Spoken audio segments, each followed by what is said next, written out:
Hi, I'm Ricky Doyle. I am the CEO and founder of Day One.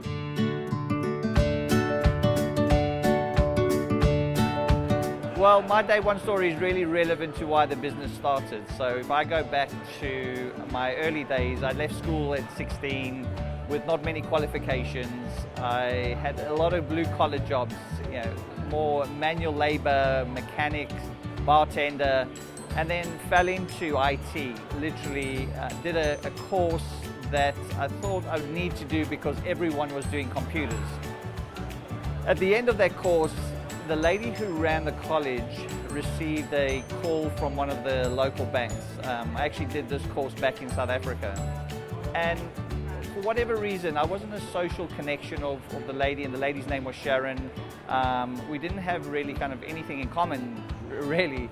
But for whatever reason, she saw something in me maybe that I hadn't seen in myself. I had every intention of going back to where I'd come from. I didn't know how to get a professional job because I'd never had one before. But fortunately, Sharon put my name forward.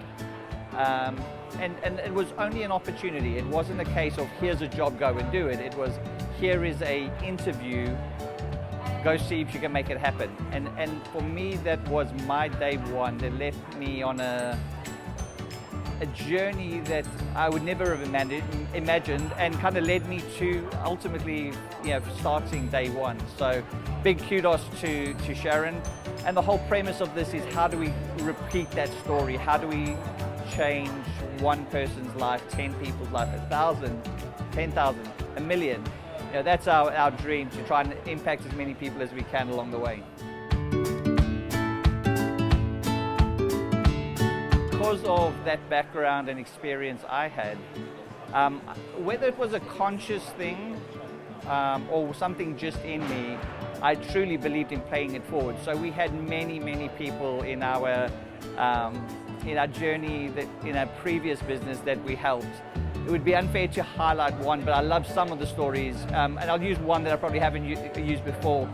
Someone emailed in to our info@ email address, and there was a young guy he was a musician but wanted to get into technology, no experience. He said he had done some coding courses online, but he loved what we were doing.